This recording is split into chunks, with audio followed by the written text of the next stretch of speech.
श्री राम।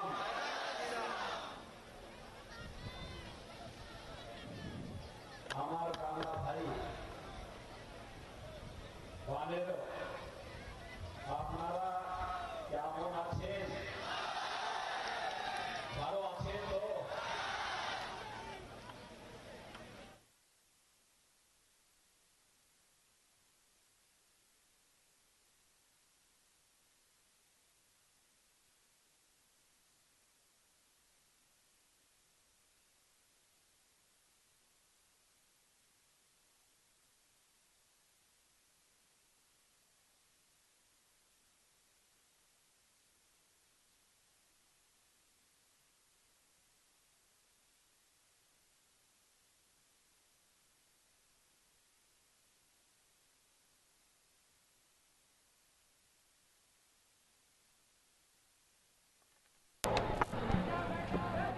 যে আমি এই মাটিতে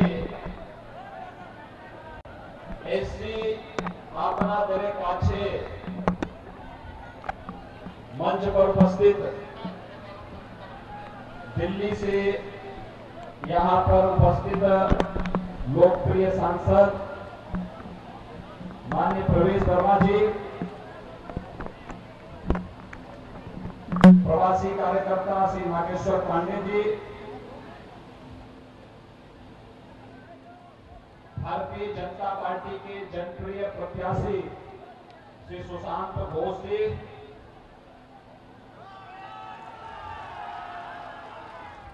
उमेश अधिकारी जी, सुब्रतो राणा जी, भारतीय जनता पार्टी के सभी पदाधिकारीगण और भारी संख्या में तमाम अवरोधों को तोड़ते हुए इस चुनावी सभा में उपस्थित खानाकुल असेंबली कॉन्स्टिट्यूंसी से जुड़े हुए सभी उपस्थित भाइयों बहनों,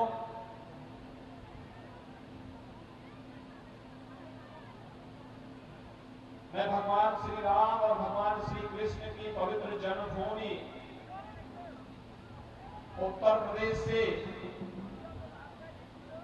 स्वामी रामकृष्ण परमहंस की इस धरती पर आकर के और आप सबके साथ संवाद बनाने का जो सौभाग्य मुझे प्राप्त हो रहा है, इसके लिए अपने आप को धन्य महसूस करता हूं। इसके लिए मैं आप सबका हृदय से अभिनंदन भी करता हूं।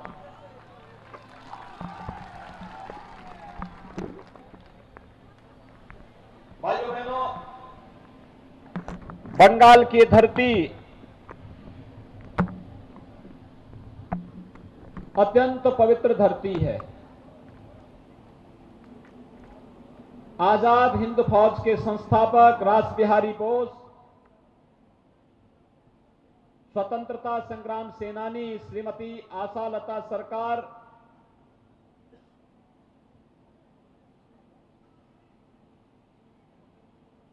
नेताजी सुभाष चंद्र बोस,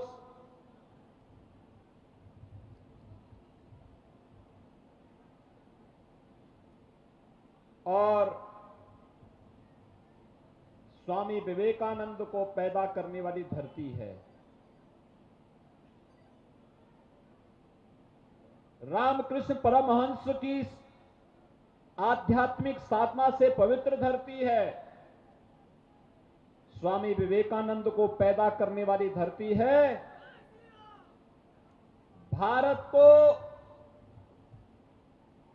राष्ट्रगान और राष्ट्रगीत देने वाली धरती है। और अगर मैं कहूं, महर्षि अरविंद ने देश की आजादी के लिए लड़ते हुए यहां की जेलों में ही आध्यात्मिक अनुभव अर्जित करके लोक कल्याण का मार्ग प्रशस्त किया था। और भाइयों बहनों, ये वही धरती है जिसने आध्यात्मिक गुरुओं को, वैज्ञानिकों को, सांस्कृतिक और आध्यात्मिक चेतना को आगे बढ़ाते हुए तमाम वीर वीरांगनाओं को भी जन्म दिया। लेकिन आज जब बंगाल की हम बात करते हैं तो वास्तव में बंगाल के अंदर जो कुछ भी घटित हो रहा है ये किसी से छुपा हुआ नहीं है। आध्यात्मिक चेतना से ओतप्रोत, वैज्ञानिक और सांस्कृतिक भावना से ओतप्रोत धरती विगत कई दशकों से वामपंथियों और टीएमसी के गुंडों की अराजकता और अव्यवस्था का शिकार हो चुकी है। भारतीय जनता पार्टी बंगाल को इस अराजकता से, इस अव्यवस्था से, इस भ्रष्टाचार से मुक्ति दिलाने के लिए आज आपका सहयोग करने के लिए यहां पर एकत्र होकर के आई है। भाइयों बहनों, मैं आपका आभारी हूं। तमाम बंदिशों के बाद मुझे बताया गया है कि खानाकुल विधानसभा में टीएमसी के गुंडे यहां पर तमाम जनता को परेशान करते हैं, प्रताड़ित करते हैं। यहां तक कि मैं ममता दीदी से पूछना चाहता हूं, बंगाल की धरती ने आपको सांसद बनाया, आप केंद्र में मंत्री थी, भारत की संविधान की शपथ लेती थी। बंगाल की धरती ने आपको 10 वर्षों से मुख्यमंत्री बनाया, भारत का संविधान की शपथ लेकर के आपने मुख्यमंत्री पद की शपथ ली। लेकिन टीएमसी के गुंडे बंगाल के अंदर भारत के आन बान और शान के प्रतीक तिरंगा को लहराने वाले कार्यकर्ताओं की हत्या करते हैं, निर्मम हत्या करते हैं। भारतीय जनता पार्टी के कार्यकर्ता सुदर्शन प्रमाणिक की हत्या भी टीएमसी के गुंडों ने केवल इसलिए कर दी थी क्योंकि इन टीएमसी के गुंडों के राष्ट्रद्रोही कृत्यों और भ्रष्ट कृत्यों के खिलाफ श्री सुदर्शन प्रमाणिक लगातार आंदोलन कर रहे थे। और उन्होंने देश की स्वाधीनता दिवस के अवसर पर जब भारत के आन बान शान के प्रतीक भारत के तिरंगे को फहराने का प्रयास किया तो उनकी निर्मम हत्या कर दी गई। लेकिन भाइयों बहनों, आज हम सब आपको आश्वासन देने के लिए आए हैं, आपका ये संघर्ष व्यर्थ नहीं जाने वाला है। सुदर्शन प्रमाणिक जैसे कार्यकर्ताओं ने जो अपना बलिदान दिया है बंगाल की धरती के लिए, इस गुंडागिर्दी को समाप्त करने के लिए मात्र 28 दिन बाकी हैं और 28 दिन के बाद टीएमसी के गुंडों को जहां पहुंचना होगा वहां पहुंचाने का कार्य किया जाएगा। ऐसे ही गुंडागिर्दी आज से 4 वर्ष पहले उत्तर प्रदेश में भी कुछ लोग करते थे। लेकिन आज उन गुंडों का पता ही नहीं लगा कहां चले गए, गायब। बहुत सारे लोग जेल में चले गए, बहुत सारे लोग यमलोक चले गए और बहुत सारे लोगों को दूसरे लोगों की यात्रा पे भेज दिया गया है। जो लोग भारत की स्वाधीनता के लिए संकट बने हुए हैं, जो लोग गरीबों का, व्यापारियों का, निर्दोष किसानों का शोषण कर रहे हैं, कानून के दायरे में लाकर के भारतीय जनता पार्टी की सरकार बंगाल के अंदर बंगाल के नागरिकों के साथ खड़ी होकर के ऐसे गुंडों के खिलाफ कार्रवाई करने का कार्य करेगी। और यही आश्वासन देने के लिए आज मैं आपके बीच में यहां पर उपस्थित हुआ हूं। भारतीय जनता पार्टी जो कहती है सो करके दिखाती है। भाइयों बहनों, आपने 30 वर्ष वाम दलों को दिया, आपने उससे पहले 30 वर्ष कांग्रेस को दिया, आपने 10 वर्ष ममता दीदी को दिया, लेकिन उन्होंने बंगाल को क्या दिया? गरीबी, अराजकता, अव्यवस्था, भ्रष्टाचार, गुंडागिर्दी। तुष्टीकरण, पर्व और त्योहारों पर आप लोग कोई कार्यक्रम नहीं कर सकते। हमारे पर्व और त्योहारों को भी व्यवधान डालने का कार्य इनके द्वारा किया जाता है। दुर्गा पूजा नहीं करने देते, लक्ष्मी पूजा नहीं करने देते, सरस्वती पूजा नहीं करने देते, होली नहीं खेलने देते, हर पर्व और त्योहार में व्यवधान पैदा करते हैं। ऐसा ही काम उत्तर प्रदेश में भी होता था। आज तो उत्तर प्रदेश में कावड़ यात्रा भी निकलती है, दुर्गा पूजा भी होती है, होली भी खेली जाती है और गुंडे सब गायब हैं। आज विकास वहां पर बोल रहा है। उत्तर प्रदेश में 4 वर्ष में हम लोगों ने प्रधानमंत्री आवास योजना के अंतर्गत 40 लाख गरीबों को एक एक आवास उपलब्ध कराया है। 2 करोड़ 61 लाख गरीबों को शौचालय उपलब्ध करवाया है। 1 करोड़ 38 लाख गरीबों को निःशुल्क विद्युत कनेक्शन उपलब्ध करवाया है। अच्छी सड़कें हैं, बाढ़ की समस्या का समाधान हुआ है। 4 लाख नौजवानों को उत्तर प्रदेश सरकार में सरकारी नौकरी और 1.5 करोड़ नौजवानों को प्राइवेट सेक्टर में नौकरी देने का काम उत्तर प्रदेश के अंदर हम लोगों की सरकार ने, भाजपा की सरकार ने किया है।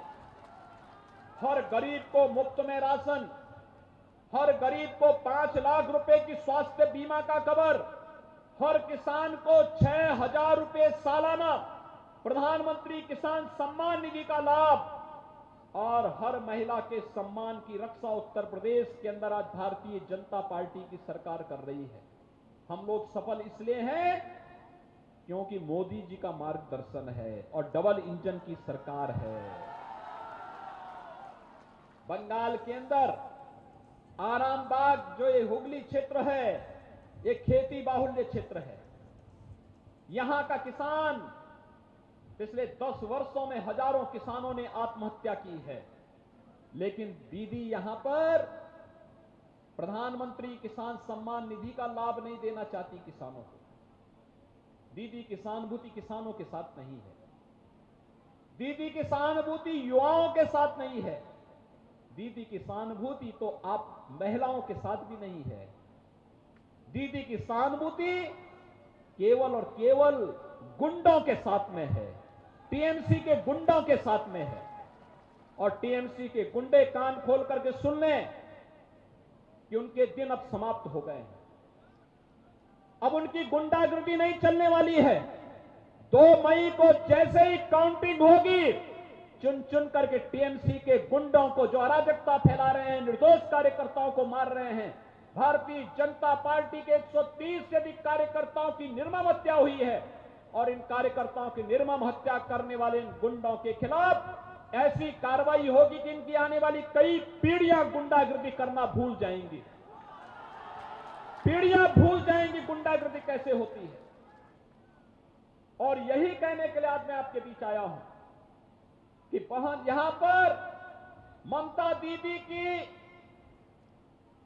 रुचि विकास में नहीं है और न उनकी सहानुभूति यहां की महिलाओं के साथ, यहां के युवाओं के साथ, यहां के किसानों के साथ में है। उनकी सहानुभूति तो केवल और केवल गुंडागिर्दी करने वाले भ्रष्टाचारी तत्वों के साथ में है। और यही कारण है कि ममता दीदी आज विरोध की उस हद की सीमा को लांघ जा रही है जो सामान्य राजनीतिक व्यवस्था में जिसकी कोई कल्पना भी नहीं करता है।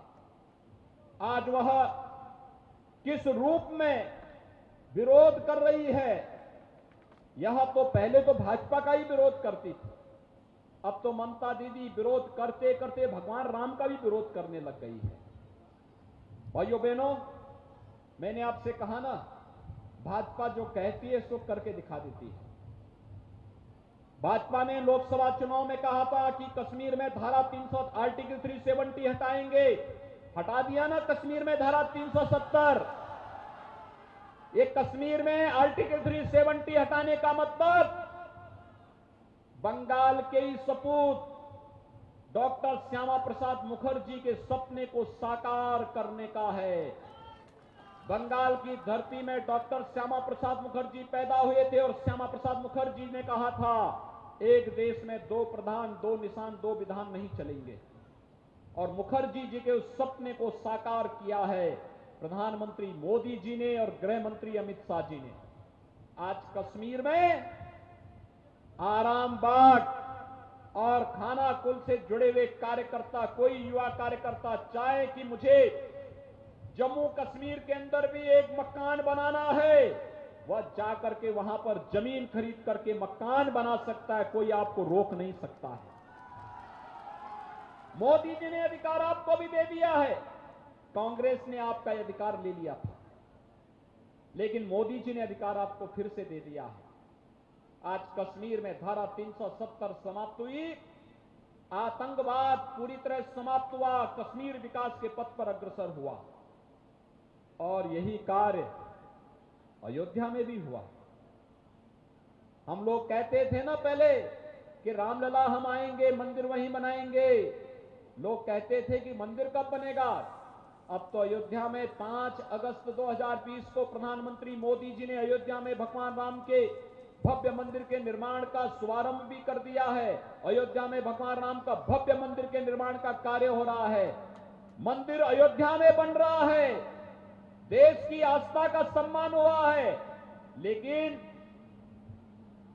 ममता दीदी को कष्ट बंगाल में हो रहा है। अयोध्या में मंदिर बनना चाहिए था कि नहीं बनना चाहिए था? आप सभी समर्थन में हैं। अयोध्या में मंदिर का निर्माण होना चाहिए ना? मोदी जी अच्छा काम किए हैं ना? तो फिर दीदी को क्यों बुरा लग रहा है? क्यों बुरा लग रहा है? क्योंकि दीदी को यह सब अच्छा नहीं लगता है, मंदिर बनना अच्छा नहीं लगता है। दीदी मंदिर को अच्छा नहीं मानती है। दीदी दुर्गा पूजा को भी अच्छा नहीं मानती है।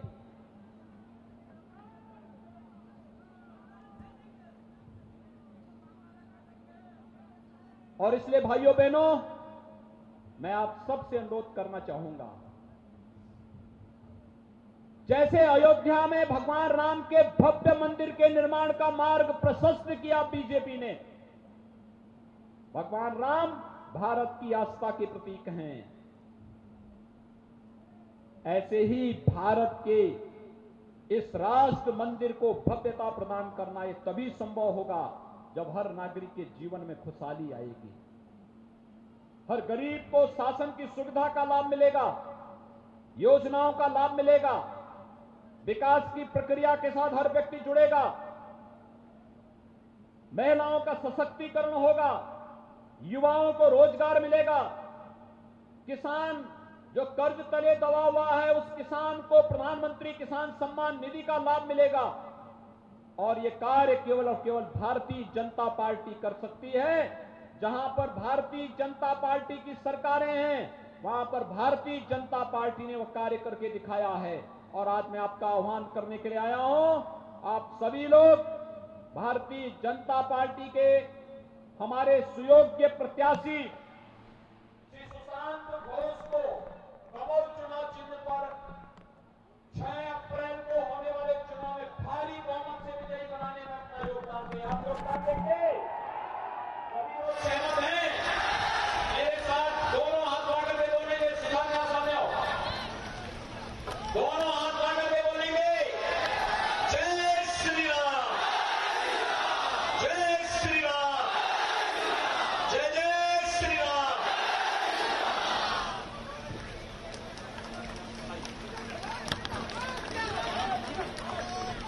ধন্যবাদ মাননীয় মুখ্যমন্ত্রীকে। আমরা আমাদের মধ্যে ওনাকে পেয়ে আজকে খুবই গর্বিত। আগামী 6 এপ্রিল যে নির্বাচন, সেই নির্বাচনী জনসভা আজকে খুব সুন্দরভাবে আজকে 14 এপ্রিল